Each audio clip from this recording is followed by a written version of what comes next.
कि अम्मा ने पत्र लिखा है बड़े चाव से कि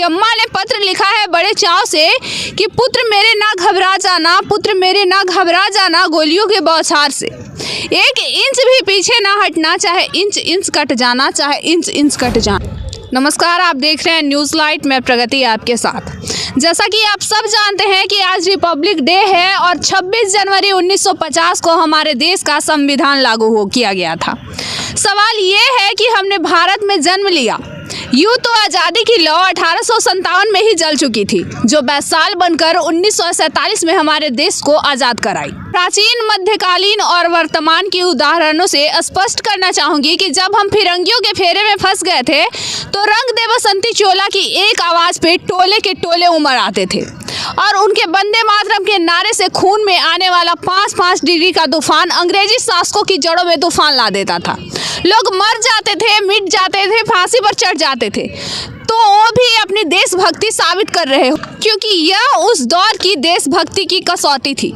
उसके बाद 62, 65 और 71 के युद्धों में अपना सुहाग गंवा देने वाली औरतें जब घर की हालत यह हो जाया करती थी कि प्यार भी भरपूर गया, मांग का सिंदूर गया, नन्हे नौनिहालों की लंगोटियाँ चली गई, छोटी छोटी बेटियों की चोटियाँ चली गई, बाप की कमाई गई, भाई की पढ़ाई गई, ऐसा एक विस्फोट हुआ पता ही नहीं चला, पूरे जिस्म की बोटियाँ चली गई। और आपके लिए तो एक आदमी मरा है साहब, लेकिन मेरे घर की तो रोटियाँ चली गई। इसके बावजूद भी एक माँ अपने बेटे को सरहद पर दुश्मनों की धज्जियां उड़ाने के लिए भेज देती थी और उन्हें पत्र लिखकर यह भेजा करती थी कि अम्मा ने पत्र लिखा है बड़े चाव से कि पुत्र मेरे ना घबरा जाना, पुत्र मेरे ना घबरा जाना गोलियों के बौछार से। एक इंच भी पीछे ना हटना, चाहे इंच इंच कट जाना, चाहे इंच इंच कट जाना। और एक माँ बड़े ही गर्व से कहती है कि हम चैन से सो पाए इसलिए वह सो गया, हम चैन से सो पाए इसलिए वह सो गया। वो एक भारतीय फौजी ही था जो आज शहीद हो गया।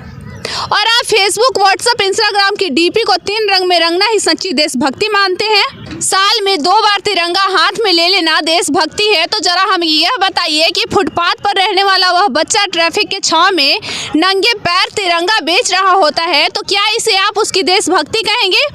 यह उसकी देशभक्ति नहीं, उसकी पेट की भूख की शक्ति है जो इसे ऐसा करने पे मजबूर करती है, क्योंकि ना वो मस्जिद को जानते हैं, ना शिवालय को जानते हैं, ना मस्जिद को जानते हैं, ना शिवालय को जानते हैं। जो पेट के भूखे होते हैं ना, वो सिर्फ भोजन के निवाले को जानते हैं। जहां हम और आप हिंदू मुसलमान के फर्क में लड़ रहे हैं, कुछ लोग हम दोनों के खातिर सरहद के बर्फ में मर रहे हैं। नींद उड़ गया यह सोचकर हमने क्या किया देश के खातिर। आज फिर बहा है खून सरहद पर हमारे सुकून के नींद के खातिर।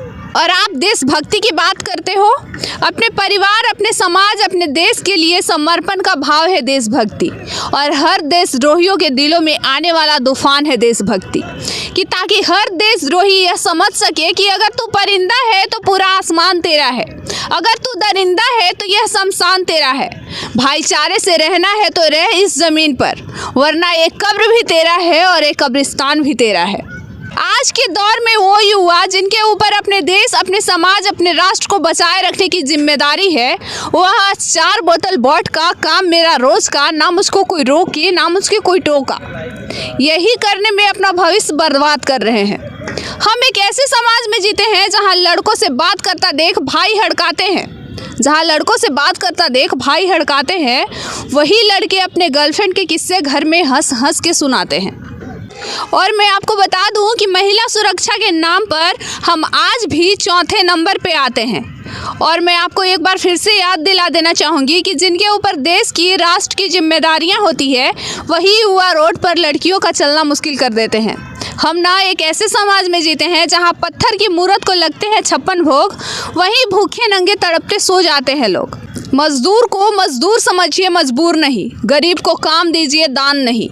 और अगर दान देने के इतने ही इच्छुक हैं तो जीते जी रक्तदान दीजिए और मरने के बाद अंग दान देकर जीवन दान दीजिए। यही सच्ची देशभक्ति और यही राष्ट्र प्रेम है। हमारे देश को ना तो हिंदू की ज़रूरत है ना ही मुसलमान की ज़रूरत है।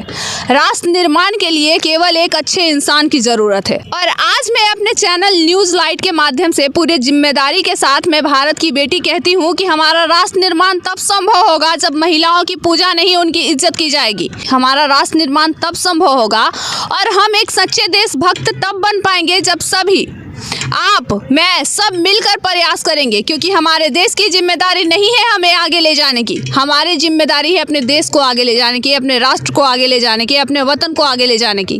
और मैं पूरे गर्व से कहती हूँ कि ना सरकार मेरी है, ना राज्य मेरा है और ना ही ये बड़ा सा नाम मेरा है। बस इतनी सी गुरूर है मुझे कि मैं भारत की हूँ और ये भारत मेरा है और ये भारत मेरा है। बलिदानों का सपना जब सच हुआ, देश तभी आज़ाद हुआ। आज सलाम करें उन वीरों को जिनकी शहादत में ये भारत गणतंत्र हुआ।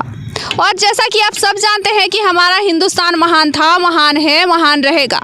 हौसला सबके दिलों में बुलंद होगा तो एक दिन पाकिस्तान भी जय हिंद कहेगा, और पाकिस्तान ही क्यों, सारा जहां जय हिंद कहेगा। क्योंकि सारे जहां से अच्छा हिंदुस्तां हमारा, हम बुलबुलें हैं इसकी ये गुलसिता हमारा। Fighting for a country is not a profession, it's an obsession. जय हिंद।